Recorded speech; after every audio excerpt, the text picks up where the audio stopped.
আর এবং যে পাটা আউটপুটের সাথেও আছে, যে পাটা ইনপুটের সাথেও আছে, যে পাটা ইনপুটের সাথে আছে ইনপুট, আর যে পাটা আউটপুটের সাথেও আছে সেই পা হচ্ছে কমন পা। এই যে এখানে বেসটা হচ্ছে কমন, তাহলে এই কনফিগারেশনটাকে, এটা যদি বেস হয়, এটা বেস, এটা হচ্ছে এমিটার, আর এটা কালেক্টর, এটা হচ্ছে কালেক্টর। তো আমরা তিনটা কনফিগারেশন পেলাম, একটা হচ্ছে এমিটার, একটা বেস এবং একটা কালেক্টর। তো এই তিন জাতীয় কনফিগারেশনের ক্ষেত্রে আচ্ছা আরেকটা কনফিগারেশন আঁকাই, সেটা হচ্ছে এই ট্রানজিস্টর গুলোর আর দরকার নেই আপাতত, উপরেরটাতে আঁকাতে পারি। এক নাম্বারটা রেখে দিলাম। এই যে এই জায়গায় যদি আমি কি করি, এই জায়গায় এখান থেকে একটা ইনপুট লাইন দিলাম, এই যে এটা হচ্ছে ইনপুট। তো লাইনটা কোনটা? ইনপুট।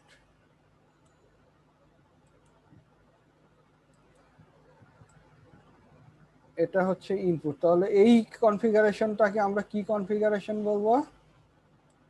এই কনফিগারেশনটা হবে কমন বেস কনফিগারেশন। তো আমরা কমন বেস, এই আর উপরের যে কনফিগারেশন, এটাকে কি বলবো আমরা? Common emitter configuration. তাহলে ইনপুট থাকবে হচ্ছে এখানে এই পাশে ইনপুট, আর আউটপুট হবে কোথায় থেকে? আউটপুটটা কালেক্টর থেকে আসবে নাকি? এখান থেকে যে পাটা যাবে এটা হচ্ছে আউটপুট, এই দুইটা আউটপুট,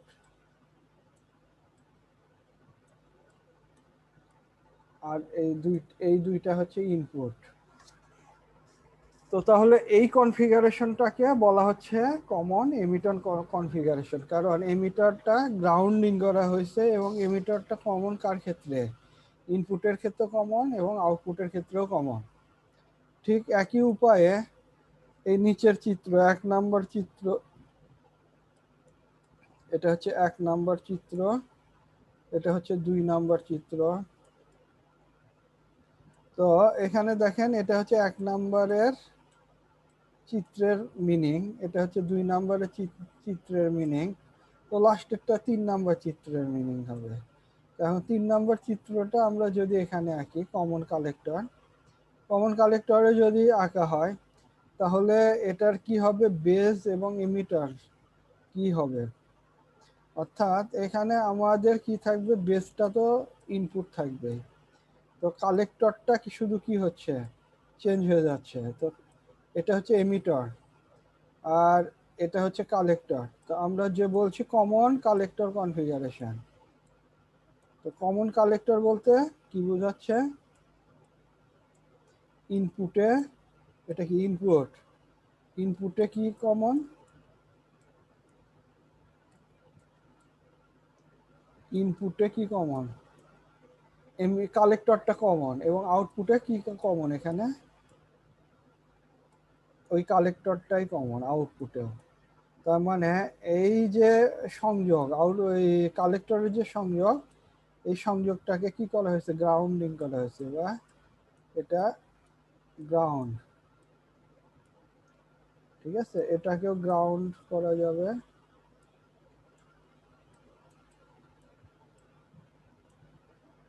এই যে বেসটাও কি হবে? গ্রাউন্ড হবে। ঠিক আছে, তাহলে আমরা তিনটা চিত্র পেলাম, চিত্র নাম্বার 1, চিত্র নাম্বার 2 এবং চিত্র নাম্বার 3। এই তিনটা চিত্র তিন জাতীয় কনফিগারেশন এখানে দেখানো হচ্ছে। একটা হচ্ছে কমন বেস কনফিগারেশন, একটা কমন এমিটার কনফিগারেশন, আর একটা কমন কালেক্টর কনফিগারেশন। তো আমরা আমাদেরকে কি করতে হবে? আমাদেরকে যদি বের করতে হয় যে ট্রানজিস্টরের এটা কি বলা যেতে পারে, ওয়ার্কিং অপারেশন। তো ট্রানজিস্টরের অপারেশন তিন ভাবে হয়ে থাকে। এটা হচ্ছে বিভিন্ন জিনিস কমনের উপর ভিত্তি করে। কমন বেস, কমন এমিটার এবং কমন কালেক্টর, এই তিন জাতীয়। আচ্ছা, এক মিনিট একটু প্রিন্ট। তো আমরা কি করতে পারি যে এই সার্কিটগুলোর আসলে উদ্দেশ্যটা কি, এই ট্রানজিস্টরের আসলে উদ্দেশ্যটা কি, দিয়ে কি করা হয়? ট্রানজিস্টরকে নর্মালি আমরা যদি এটা কানেক্ট করি এভাবে কাজ করবে, নাকি এর জন্য কি করতে হয়, বায়াসিং করার দরকার আছে, নাকি এমনি এমনি কাজ হয়ে যাবে? ট্রানজিস্টর নর্মাল অবস্থায় কি কোনো কারেন্ট প্রবাহ দিতে পারে এর ভেতর দিয়ে? তিনটা টার্মিনাল তো আছে, যে কোনো টার্মিনাল দিয়ে কোনো কারেন্টের প্রবাহ কি আসতে পারে? কেউ একজন বলেন দেখি, কাকে ধরি, দীপু চন্দ্র বলেন, দীপু চন্দ্র মাইকটা ওপেন করেন। আমরা যদি এই অবস্থায় রাখি, অর্থাৎ এখানে আমি শুধু গ্রাউন্ড দিয়েছি, এখানে কোনো অন্য কোনো কিছু ব্যবহার করি নাই, এই অবস্থায় এই ট্রানজিস্টর কি অন হওয়ার সম্ভাবনা আছে না নাই?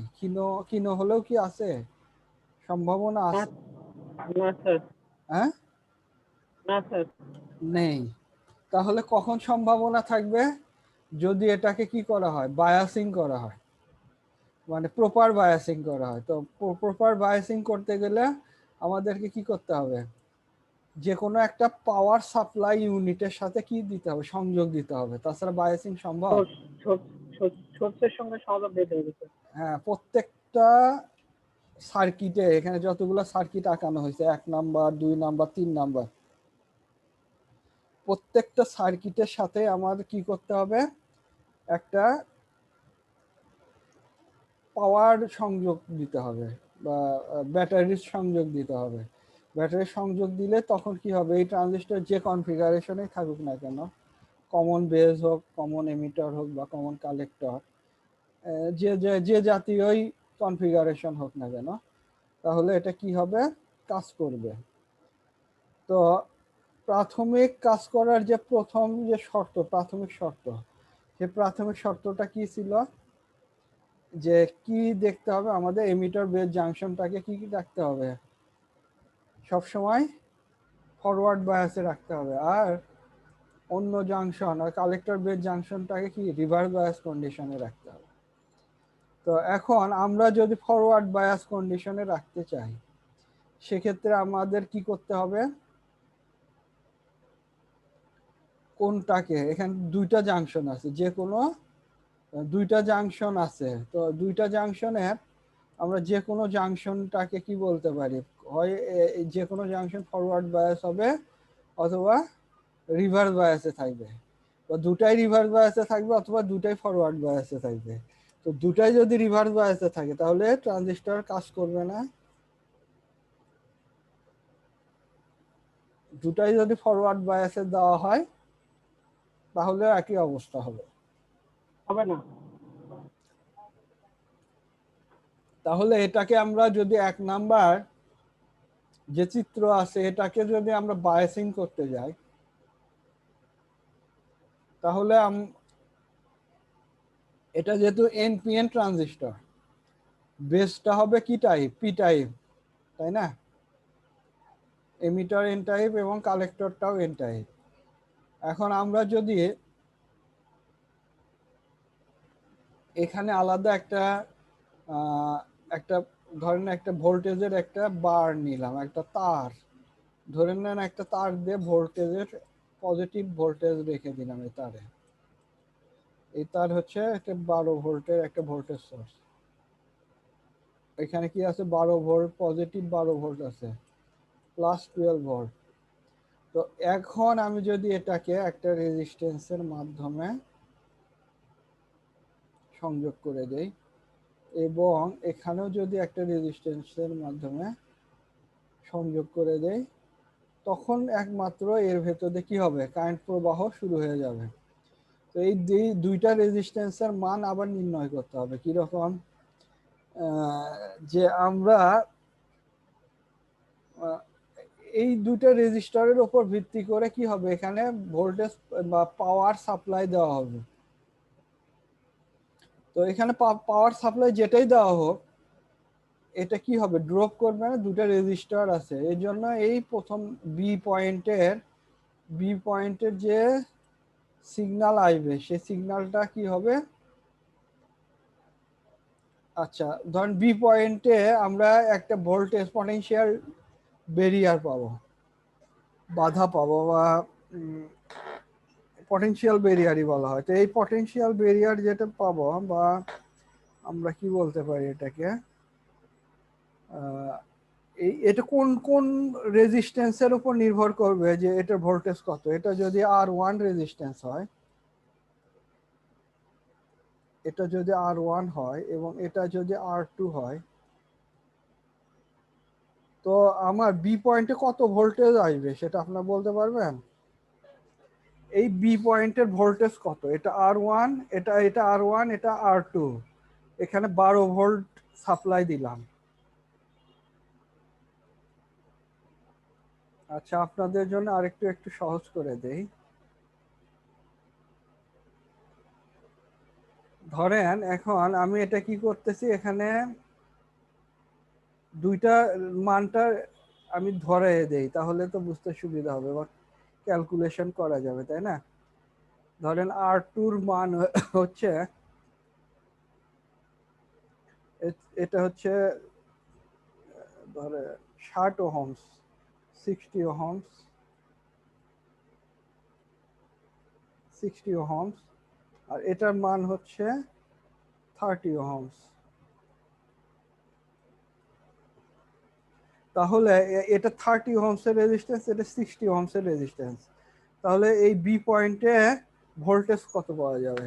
এটা কি জাতীয় সার্কিট কেউ বলতে পারবেন? এই সার্কিটের নামটা কি? আপনারা ডিপ্লোমাতে করে আসছেন না কাজগুলা, মনে আছে না মনে নাই? ভুলে গেছে।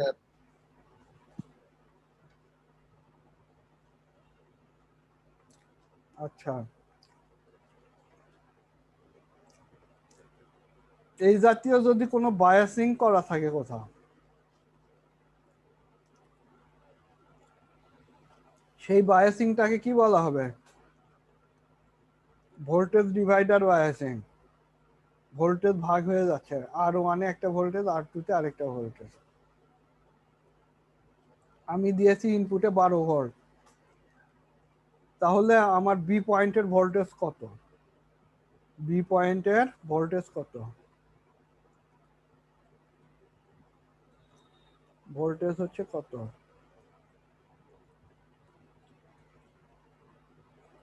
তাহলে এটা বের করতে গেলে আমাদের কি করতে হবে, ভোল্টেজ ডিভাইডার রুল যেটা ফলো করতে হবে। তাহলে বি পয়েন্টের ভোল্টেজটা হবে কত? R2 divided by R1 plus R2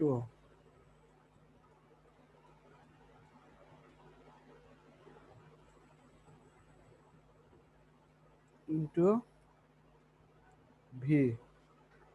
এটাই হবে বি পয়েন্টের ভোল্টেজ। তাহলে এখানে কত আসবে? R2-র মান হচ্ছে কত আমরা জানি, 60 ওহমস। R1-এর মান কত? 30 ওহমস, আর প্লাস 60 ওহমস, তাহলে কত হচ্ছে? 90 ওহমস, তাই না? টোটাল। জি স্যার। আচ্ছা 30 আর 60 এই দুটো মিলে হবে হচ্ছে 90 ওহমস। আচ্ছা যাই হোক 60, তো এখানে 60/90, 60/90 এটাকে যদি কাটেন, আর গুণ ভোল্টেজ আছে, ভোল্টেজ হচ্ছে 12 ভোল্ট, হ্যাঁ 12। তো 60 গুণ 12, তো আমি প্রথমে কি শূন্য শূন্য কাটে দিলাম, হ্যাঁ স্যার এখানে 3 তিরিকে 9 হয়, আর এখানে 3 দুগুণে 6 হয়, আবার একে কি 3 4-এ 12 হয় নাকি? তাহলে এখানে কত ভোল্ট পাওয়া যাচ্ছে? 8 ভোল্ট। তাহলে আমি কি করলাম, বেসটা ছিল পজিটিভ, তাহলে আমার এখানে +8 ভোল্ট আমি দিয়ে দিলাম। তাহলে এটা কি ফরওয়ার্ড বায়াস হবে না বেজ এমিটার জাংশন? বলেন। জি স্যার। তার মানে কি এটাতে যদি আমি ইনপুটে যদি কোনো সিগন্যাল দেই,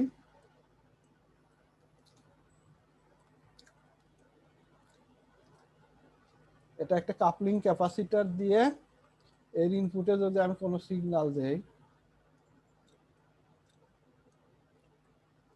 তাহলে আমি কি পাবো? আউটপুট থেকেও একটা এই জাতীয় বিশাল বড় সিগন্যাল পাবো। ইনপুটে দেব ছোট সিগন্যাল, আউটপুটে পাবো বড় সিগন্যাল। তাহলে এই জাতীয় সার্কিটের নাম কি বলে? অ্যাম্পলিফায়ার বলে নাকি? হ্যাঁ, এটা একটা অ্যাম্পলিফায়ার সার্কিট।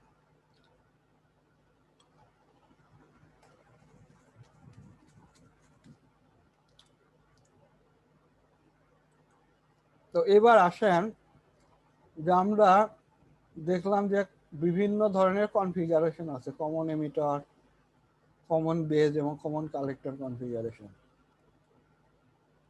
তো এই প্রত্যেকটা ট্রানজিস্টরের 3টা পা আছে। এই 3টা পায়ে কি আছে? 3 ধরনের কারেন্ট 3টা পা দিয়ে প্রবাহিত হয় না? 3 ধরনের কারেন্ট প্রবাহিত হয়। সেই কি কি কারেন্ট গুলোর নাম কি? একটা এই এখানে যে কারেন্টটা যাবে, এই কারেন্টের নাম কি হবে? আইবি।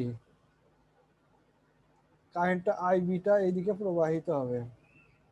তো এই কারেন্টটার নাম কি? আই। এখানে যে কারেন্টটা যাচ্ছে এই কারেন্টটা হচ্ছে আই। এবং এইদিকে যে কারেন্টটা প্রবাহিত হচ্ছে, এই যে এইদিকে যে কারেন্টটা প্রবাহিত হচ্ছে সেই কারেন্টটা হবে আইসি। তো এখন কোন ট্রানজিস্টরকে যদি আমরা বায়াসিং করি তাহলে তো এর কারেন্টের গতিটা কোন দিক হয়? ভোল্টেজের গতি, ইলেকট্রনের প্রবাহ কোন দিক হয়, আর কারেন্টের গতিটা কোন দিক হয়? আচ্ছা, এটা হচ্ছে যদি এন হয়, এটা পি হয় এবং এটা এন টাইপ হয়, তাহলে এনপিএন ট্রানজিস্টর হয়ে গেল। তো আমার কারেন্টের এটা যদি কালেক্টর, এটা কালেক্টর, এটা হচ্ছে এমিটার। এমিটার আর এটা হচ্ছে বেজ। হ্যাঁ, তো এখন কারেন্টের প্রবাহটা কোন দিকে হবে? এই দিকে হবে নাকি কারেন্টের প্রবাহ এই দিকে হবে? বলেন। ইলেকট্রন যদি এটা ফরওয়ার্ড বায়াস করে দিচ্ছে, ধরেন এই যে উপরে সার্কিট কন্ডিশন আছে, এই সার্কিট কন্ডিশনে কারেন্টের দিক কোন দিক হবে? এই ডান থেকে বামে না বাম থেকে ডানে? এটা হবে হচ্ছে কি কারেন্টের কারেন্টের প্রবাহ হবে এই দিকে, অর্থাৎ অ্যারো কি যেদিকে দেওয়া আছে সেই দিকে কারেন্টের প্রবাহ এই দিকে হবে। কিন্তু ইলেকট্রন প্রবাহ কোন দিকে হবে? এই এমিটার থেকে কালেক্টরের দিকে। কিন্তু কারেন্টের প্রবাহ কোন দিকে হবে? কালেক্টর থেকে এমিটারের দিকে। ইলেকট্রনের প্রবাহ এবং কালেক্টরের প্রবাহ সম্পূর্ণ বিপরীতমুখী নাকি? কারেন্ট যেদিকে যাবে ইলেকট্রনের প্রবাহ তার ঠিক উল্টা দিকে হবে।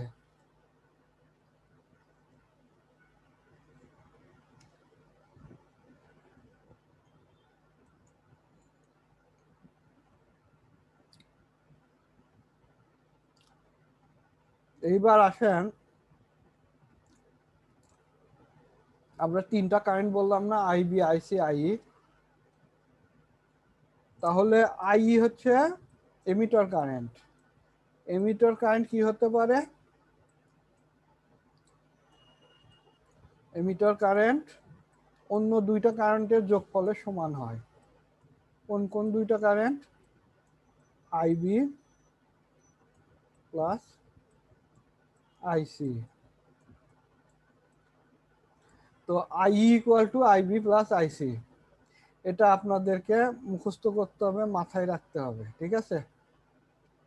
তো এইবার আমরা যে বিভিন্ন কনফিগারেশন দেখলাম, common emitter, common base, common collector, তো এই কনফিগারেশন গুলার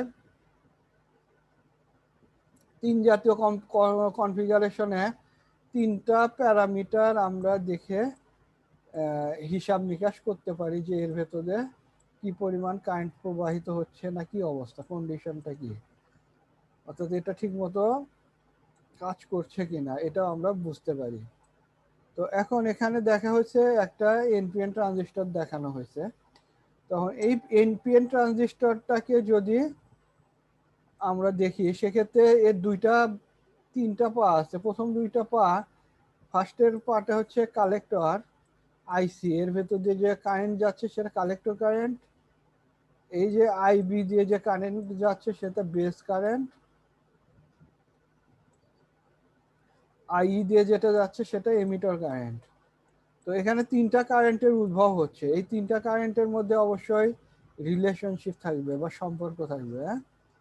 তো এখন আমরা চাই যে দেখতে যে আসলে এই ট্রানজিস্টর কি পরিমাণ গেইন, বা এটা কি বলা হয়, গেইনই বলা হয়, এটা কি পরিমাণ অ্যাম্পলিফাই করতে পারে। মাত্রাটা, এই মাত্রাটাকে কি বলা হয়,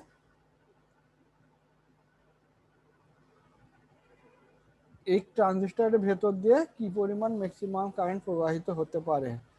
তো এই মাত্রাটাকে বলা হয় রেশিও বা কারেন্ট রেশিও। তো এখন এই ট্রানজিস্টর ক্ষেত্রে তিনটা কারেন্ট রেশিও আছে। তিনটা কারেন্ট রেশিও বলতে কি কি, কালেক্টর এবং এখানে দেখেন কালেক্টর কারেন্টকে যদি বেস কারেন্ট দিয়ে ভাগ দেওয়া হয়,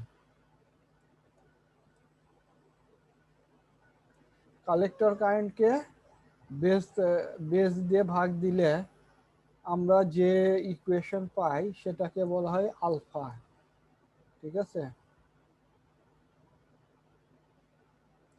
তো আলফার সিম্বলটা কেমন, আলফা বিটা গামা, মনে আছে?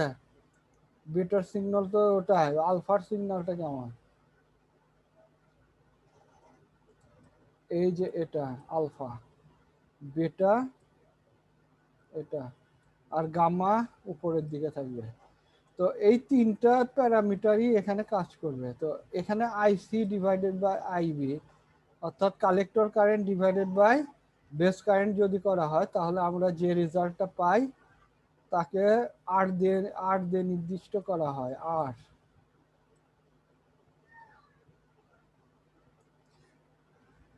আচ্ছা, তো তাহলে এখন এই আরটা মানে কি, আইসি বাই আইবি, অর্থাৎ এই দুইটা যে কি বলে পা আছে, এই দুইটা পায়ের রেশিও, এই দুইটা পায়ের রেশিওটাকে কি বলবো আমরা, অ্যাম্প্লিফিকেশন ফ্যাক্টর।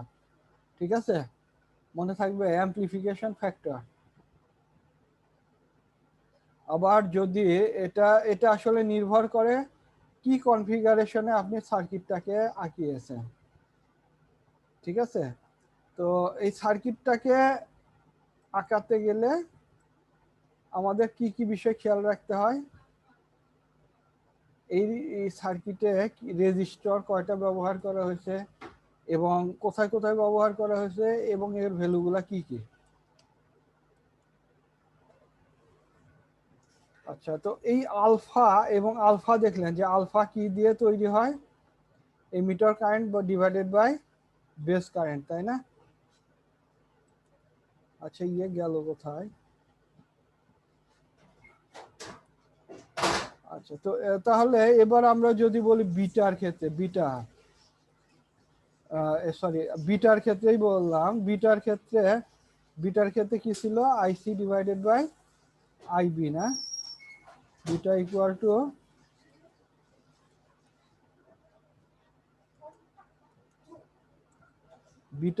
টু কি, আইসি ডিভাইডেড বাই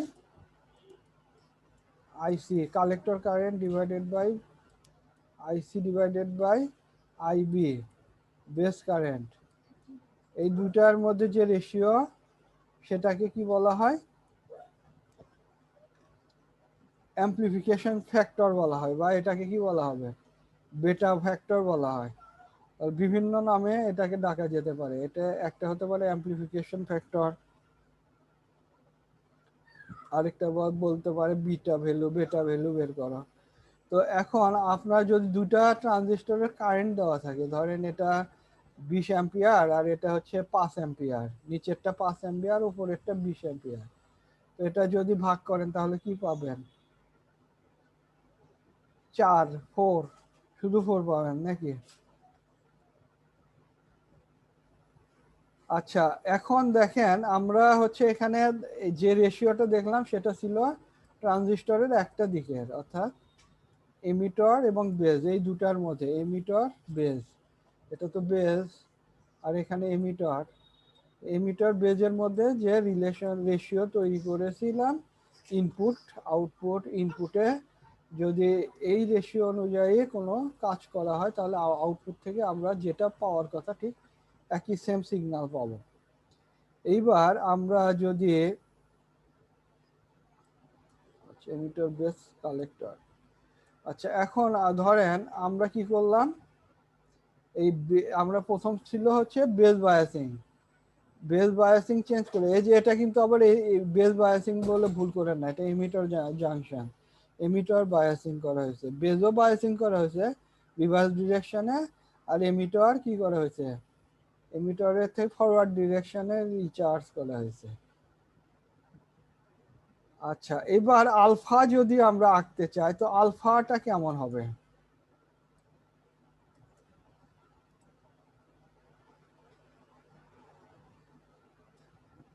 আমরা তো বেটা দেখলাম, এবার আলফা দেখি আলফাটা কেমন।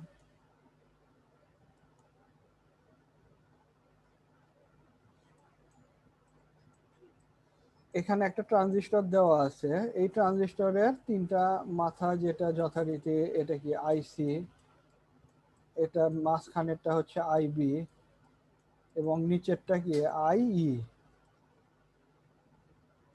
নিচেরটা আই।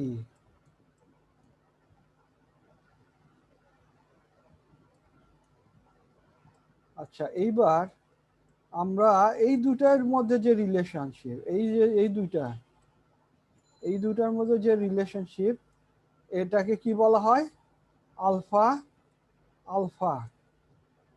তো আলফা সাধারণত কি থাকে, একের চেয়ে কম থাকে, সাধারণত আলফা একের চেয়ে কম থাকে, একের চেয়ে বেশি থাকলে এটা হচ্ছে জটিল আকার ধারণ করে বা জটিলতার সৃষ্টি করতে পারে যদি আপনারা হিসাব নিকাশ করেন সেক্ষেত্রে।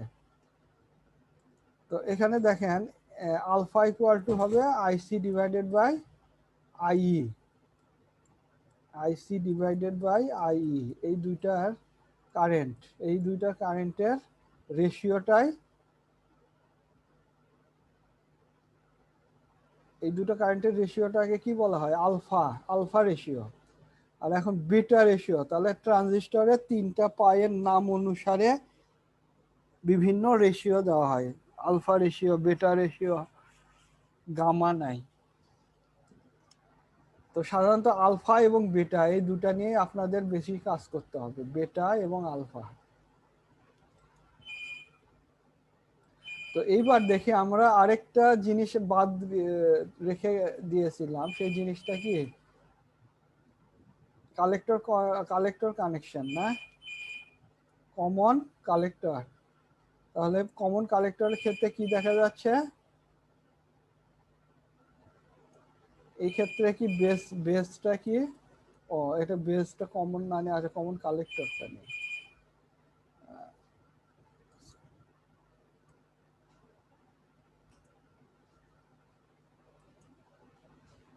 আচ্ছা দেখেন এবার কি হলো, এটা হাত আসে কেন খালি,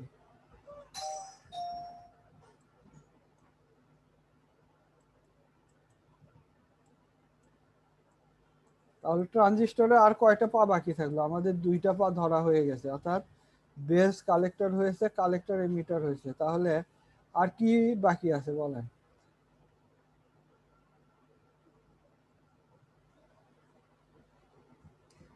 আচ্ছা, একটা হচ্ছে কালেক্টর কনফিগারেশন, একটা এমিটার কনফিগারেশন, আর এখানে গামা বাকি আছে না, গামা, তো গামা রেশিওটা আসলে কি?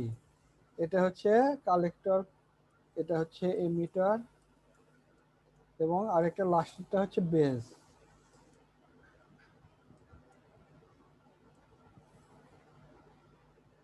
তো এইবার আমরা কি করতে পারি, আমরা এটার কি গণনা করতে পারি, অ্যাম্প্লিফিকেশন ফ্যাক্টর, মানে সর্বোচ্চ কত গুণ সে কি করতে পারে, বাড়াতে পারে, সর্বোচ্চ কত গুণ পর্যন্ত সে কোনো পাওয়ার সাপ্লাই বা কোনো জায়গায় কাজ করতে পারে। তো এখন গামাটা হচ্ছে রেশিও বিটুইন দিস টু, অর্থাৎ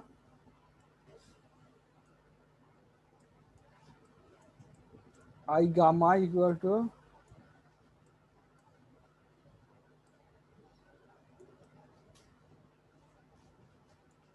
আই গামা। তাহলে এখানে কি হবে, গামা ইকুয়াল টু কি হবে, গামা সমান সমান এখানে কি এই যে ইয়েটা আছে একদম ডান পাশে নিচের কর্নারে, এটাকে আমরা কি বলছি, এটা কি এমিটর না কালেক্টর না বেস পা? আপনারা সবাই দেখি মূর্তির মতো বসে আছেন, কেউ কোনো কথা বলেন না। তাহলে আমি কিভাবে বুঝবো যে আপনারা শুনতে পাচ্ছেন কিনা আমাকে ঠিক মতো? আপনারা কি আমাকে ঠিকভাবে শুনতে পাচ্ছেন? জি স্যার।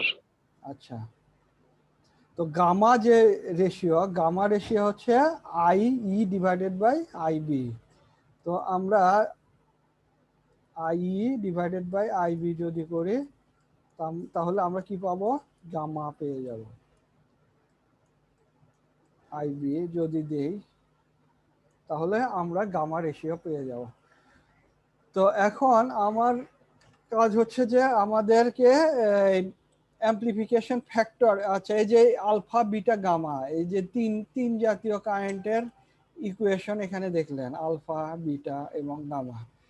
তো এই আলফা বিটা গামা দিয়ে আমাদের আসলে কাজটা কি, আমরা কি কাজ করব, এই আলফা মানে কি বা বিটা মানে কি বা গামা মানে কি, এটার কি কাজে, কি এর কি কাজ আছে?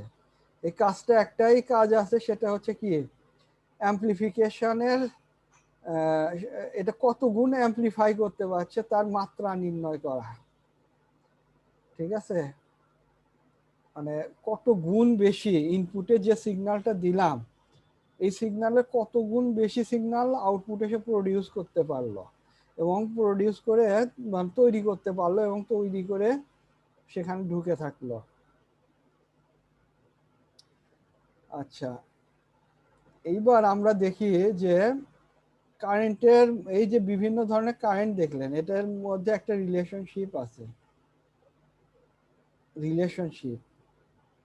তো এই রিলেশনশিপটা আমরা দেখব যে এটা কিভাবে বের করা যায়। ঠিক আছে, তো এখন ধরেন আমরা কি জানি, আই ইকুয়াল টু কি, I B plus,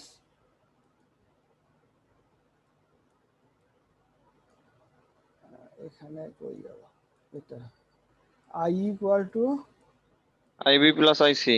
I B plus IC. এই সূত্রের মধ্যে যদি আমরা এটা বসায় দেই,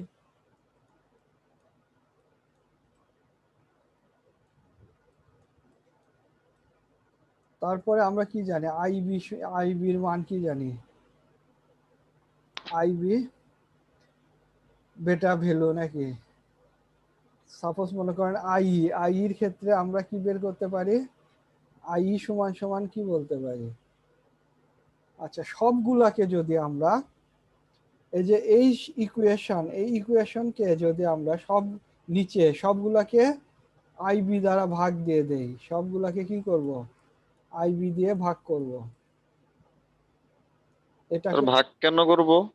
হ্যাঁ এটা রিলেশনশিপ বের করার জন্য, অর্থাৎ এই ট্রানজিস্টরের মধ্যে যতগুলো কারেন্ট আছে এই কারেন্টগুলোর রিলেশনশিপ আমরা বের করতে চাই। তো এই কারেন্টগুলোর রিলেশনশিপ বের করার জন্য আমাদেরকে কি করতে হবে, আইবি দিয়ে পুরা, এই পাশেও আইবি দিয়ে ভাগ করলাম, এই পাশেও আইবি দিয়ে ভাগ করলাম সব কিছুটাকে, এটাকেও বললাম আইবি প্লাস এখানেও কি আছে আইবি, ঠিক আছে। IC by IB.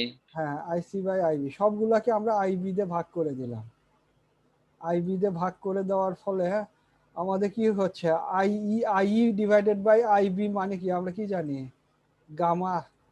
I divided by কিছুক্ষণ আগে যেটা দেখালাম, আই ডিভাইডেড বাই আইবি মানে হচ্ছে গামা, ঠিক আছে। গামা, জি স্যার। তো IB divided by IB equal to 1 plus IC divided by IB equal to কি, বেটা। তাহলে এটার আমরা কি পেলাম, gamma equal to beta plus 1 নাকি। জি স্যার। তো আমরা আরেকবার যদি ইয়ে করতে চাই যে এটাই এক জাতীয় রিলেশনশিপ। আরো স্যার আবার আবার কি স্যার আইসি দিয়ে ভাগ দিতে হবে আরেকটার মান বের করার জন্য? আইসি দিয়ে ভাগ দিলে তো কাজ হবে না, আমাদের হচ্ছে আইসি বাই আইবি, ম্যাক্সিমাম তো আইবি দিয়েই ভাগ করা হয়েছে সব জায়গায়, তাই না। জি স্যার। একমাত্র আই দিয়ে ভাগ করা হয়েছে একটা জায়গায়, সেটা ছিল কোনটা, IC by I equal to alpha ছিল না। এখন এবার আমরা যদি আলফা ভ্যালু বের করতে চাই, আলফা ভ্যালু, তাহলে কি করতে হবে বলেন, আপনি বের করতে পারবেন?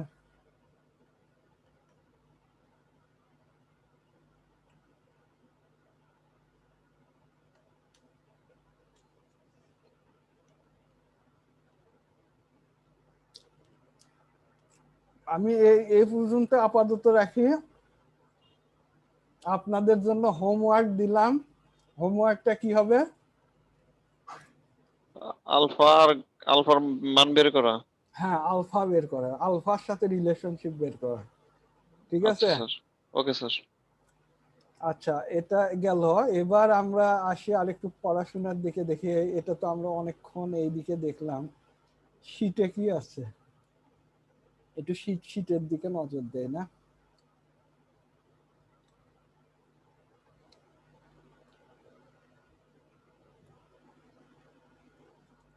আচ্ছা, আমরা এখন দেখি শীটে যাই।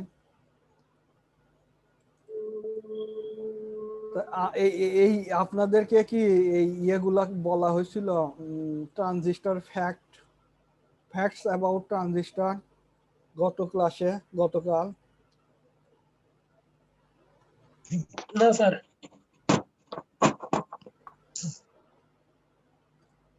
আচ্ছা,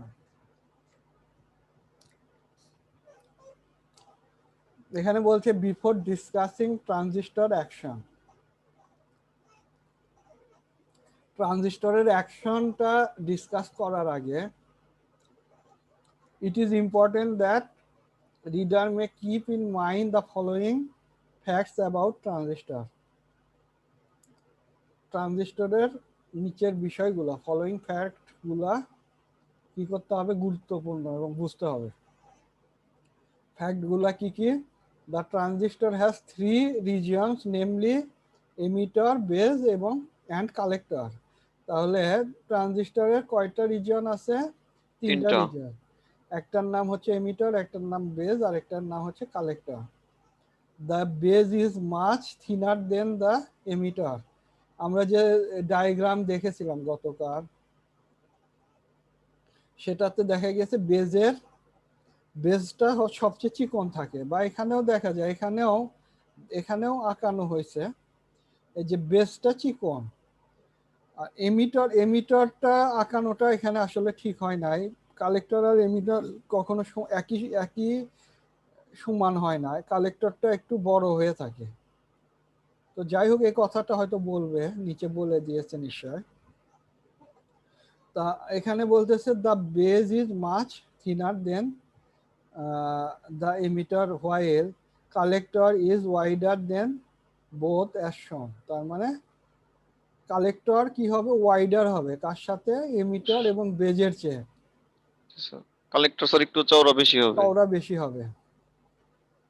তাহলে এখানে however for the sake of convenience, এখানে যদিও কোনো কারণে it is customary to show emitter and collector to be equal size, যদিও কোনো একটা কারণে আমরা এখানে কি একই কালেক্টর এবং এমিটর একই সাইজ দেখাইছি, কিন্তু প্রকৃতপক্ষে কি হয়, এক সাইজ থাকে না, কালেক্টরটা বড় থাকে। তাহলে কোন কার চেয়ে বড় থাকে? এই দুইটার চেয়ে, অর্থাৎ এন টাইপ এবং পি টাইপ এমিটর এবং বেজের চেয়ে বড় থাকবে, কালেক্টর বড়। আকৃতি থেকে বড় থাকবে। তারপরে এখানে দেখেন, এখানে আবার কি বলা হয়েছে, তাহলে হাউএভার ফর দ্য, আচ্ছা এটা তো শেষ হয়ে গেল। দ্য এমিটর ইজ, এখানে কি বল, দ্য এমিটর ইজ হ্যাভিলি ডোপড। তাহলে এমিটর কি থাকে? অধিক পরিমাণে ডোপিং অধিক পরিমাণে থাকে এমিটরে, সো দ্যাট ইট ক্যান যা inject large number of charge carriers. তাহলে যার ফলে এটা কি করতে পারে? অধিক পরিমাণে চার্জ ক্যারিয়ার ইনজেক্ট করতে পারে। তাহলে কোথায় ইনজেক্ট করবে? ইলেকট্রন অর হোলস, যে কোনো কিছু ইনজেক্ট করতে পারে। তো এমিটর যেহেতু হ্যাভিলি ডোপ থাকে, তাহলে তাহলে সে কি করতে পারে? ইনজেক্ট করতে পারে large number of charge carrier, অনেক বেশি পরিমাণে চার্জ ক্যারিয়ার সে কি করতে পারে? ইনজেক্ট করতে পারে ইনটু দ্য বেজ। কোথায় ইনজেক্ট করতে পারে? বেজে ইনজেক্ট করতে পারে। The base is lightly doped and very thin. Base কি থাকে? খুবই কম মাত্রায় ডোপড হয়ে থাকে এবং খুবই চিকন হয়ে থাকে। It passes most of the emitter injected charge carrier to the collector. তাহলে এটা কি করে? এটা পাস করে, কি পাস করে? মোস্ট অফ দ্য চার্জ ক্যারিয়ারটাকে পাস করে দেয়। তাহলে এখানে এমিটরে যে পরিমাণ যাই থাকুক, যতগুলো চার্জ ক্যারিয়ারই থাকুক, সবগুলো চার্জ ক্যারিয়ারকে পাস করে দেয় কি? বেজ কালেক্টরে। কালেক্টরে পাস করে দেয়। কিন্তু তাহলে এখানে কিছু অংশ তো এই এই এমিটরে, অর্থাৎ বেজের মধ্যে কিছু অংশ থেকে যাবে। কারণটা কি? কারণটা হচ্ছে এখানে এখানে যদি লাইটলি ডোপড করা থাকে, এখানে যদি এটা এন টাইপ সেমিকন্ডাক্টর হয়, তাহলে এটার ঘাটতি কি থাকবে? এন টাইপ সেমিকন্ডাক্টরের ক্ষেত্রে ঘাটতি কি থাকে? কম থাকে কি? ইলেকট্রনের সংখ্যা। যার কম থাকে হচ্ছে হোলসের সংখ্যা, না হোলের সংখ্যা কম থাকে, ইলেকট্রনের সংখ্যা বাড়তি থাকে এন টাইপের ক্ষেত্রে, অধিক পরিমাণে ইলেকট্রন থাকে। তখন এখানে হোলের পরিমাণটা কি আছে? কম আছে। আচ্ছা, তো এখানে আমরা যদি কি করি, এখানে দেখেন এমিটরে কি আছে? ইলেকট্রন আছে। পিএনপি নিয়ে আলোচনা করতেছি কেন? এনপিএনটা দেখেন, হ্যাঁ, এনপিএনটার দিকে দেখেন। আমি আসলে এনপিএন নিয়ে বলতেছিলাম, আবার চিত্র দেখতেছিলাম পিএনপি। যাই হোক, এনপিএন নিয়ে দেখেন, এখানে বেসটা হচ্ছে পি টাইপ আর এন টাইপ হচ্ছে ইলেকট্রন। তো বেস হচ্ছে পি টাইপ। পি টাইপ মানে কি? এটার আধিক্য চার্জ, অধিক পরিমাণে চার্জ, পজিটিভ চার্জ অধিক পরিমাণে আছে, হোয়ারাজ এখানে এখানে নেগেটিভ চার্জটা অধিক পরিমাণে আছে। যখনই ব্যাটারির কোনো ভোল্টেজ এখানে অ্যাপ্লাই করা হলো, কোথায়? এমিটরে। এমিটরে যখনই ভোল্টেজ অ্যাপ্লাই করা হলো, তখন কি হবে? এর ভেতরের যে ইলেকট্রন আছে, এই ইলেকট্রনটাকে এটা কি করবে? রিপেল করবে বা ধাক্কা দেবে। ধাক্কা দিয়ে কি করে দেবে? এই এমিটর থেকে বেজের মধ্যে পাঠাইয়া দেবে। তো এমিটর থেকে বেজের মধ্যে যখনই চলে আসবে, কি চলে আসবে? ইলেকট্রন গুলা। তখন যতগুলা ইলেকট্রন আসতেছে, সবগুলা ইলেকট্রনই কি করতেছে না? পাস করতে পারতেছে না এই পাশে। কারণটা কি? এই পি টাইপ সেমিকন্ডাক্টরের হোলের সংখ্যা অনেক বেশি থাকে। এই হোলের সংখ্যা অনেক বেশি বলতে কি, এটা যদিও লাইটলি ডোপ থাকে, মানে তুলনামূলকভাবে এমিটর এবং কালেক্টরের চেয়ে কম ডোপিং হয়ে থাকে এবং খুবই চিকন হয়ে থাকে, পাতলা, খুবই চিকন হয়ে থাকে। সেহেতু কি হয়, যতগুলো ইলেকট্রন এর ভেতরে আসলো, এর থেকে এই ধরেন 5% ইলেকট্রন এই বেজের সাথে কি করে রিকম্বিনেশন হয়ে যায়। মানে কি হয়, এরা যে ঘাটতি ছিল, অর্থাৎ চার্জ ক্যারিয়ারের এই যে পি টাইপের চার্জ ক্যারিয়ারের যে ঘাটতি ছিল সে ঘাটতিটা পূরণ করে দেয়, পূরণ করে দিয়ে বাদ বাকিগুলো কি করে, সবগুলাই ট্রান্সফার হয়ে চলে আসে কালেক্টরে। তো কালেক্টরে চার্জের পরিমাণ কি অধিক হয়ে থাকে। হ্যাঁ, তাহলে এই কথা এখানে বলতেছে, the base is lightly doped and very thin, it passes most of the emitter injected charge carrier to the collector is moderately doped, collector কি থাকে ডোপিং হয়ে থাকে মডারেটেডলি। তো এইবার আমরা 3 নাম্বার কন্ডিশন যেটা আছে সেই 3 নাম্বার কন্ডিশনে দেখি, the transistor has 2 p-n junction, transistor কয়টা পিএন জাংশন থাকে, দুইটা পিএন জাংশন থাকে, that implies it likes two diodes, যার ফলে এটা দেখতে মনে হয় দুইটা ডায়োড আছে।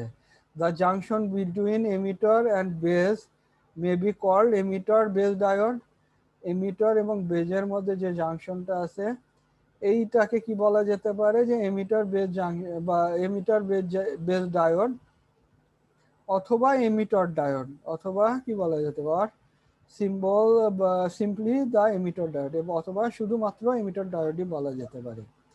আর এখানে the junction between the base and collector may be call collector base diode, তাহলে জাংশন বেজ এবং কালেক্টরের মধ্যে যে হয়ে থাকে সেটাকে কি বলা হয়, বেস ডায়োড। হ্যাঁ, কালেক্টর বেজ ডায়োড, অথবা শুধুমাত্র কালেক্টর ডায়োডও বলা যেতে পারে।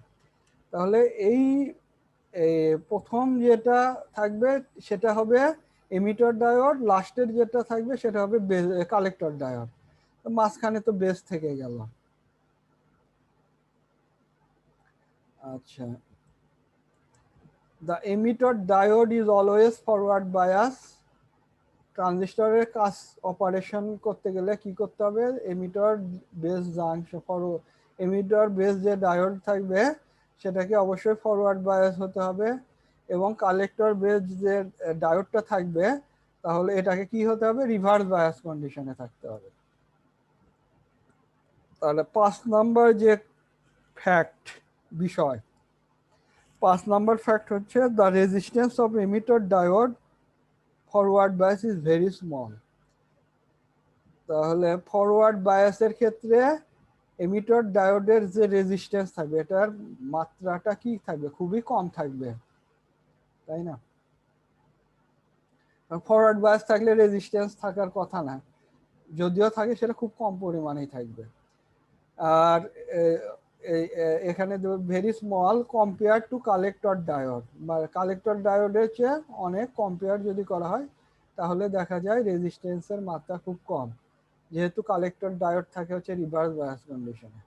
Therefore, forward bias applies to emitter diode in generally very small, whenever reverse bias on the collector diode is much higher. তাহলে এখানে বলা হচ্ছে therefore forward bias applied to the emitter diode is generally very small. তাহলে যেটা forward bias apply করা হয়েছে emitter ডায়োডের ক্ষেত্রে সেটার পরিমাণটা খুবই কম, whereas reverse bias on the collector diode is much higher, যেখানে রেজিস্ট্যান্সের মাত্রা আর কি বলা হচ্ছে, কালেক্টর ডায়োডের রেজিস্ট্যান্সের মাত্রা অত্যন্ত বেশি, মানে অধিক থাকে তুলনামূলকভাবে এমিটারের চেয়ে। তো ঠিক আছে, তাহলে আজকে এই পর্যন্তই। তা আপনারা অ্যাটেন্ডেন্স কি দিয়েছেন সবাই ইয়েতে, শিটে? শিটে বলতে হচ্ছে আপনাদের মেসেজে আর কি, চ্যাট বক্সে দেওয়া হয় নাই স্যার। যারা যারা দেন না একটু দিয়ে দেন।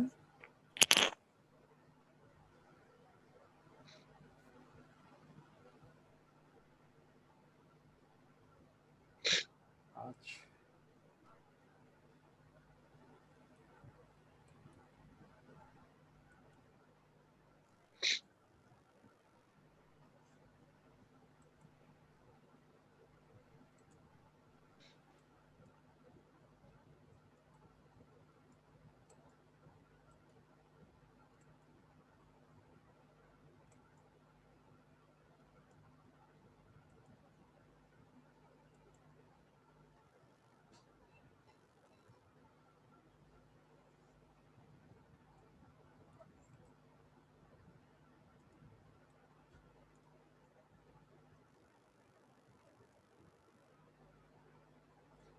তো ঠিক আছে, তাহলে সবাই ভালো থাকেন। হ্যাঁ, আল্লাহ হাফেজ আজকের জন্য। আসসালামু আলাইকুম স্যার। ওয়ালাইকুম আসসালাম।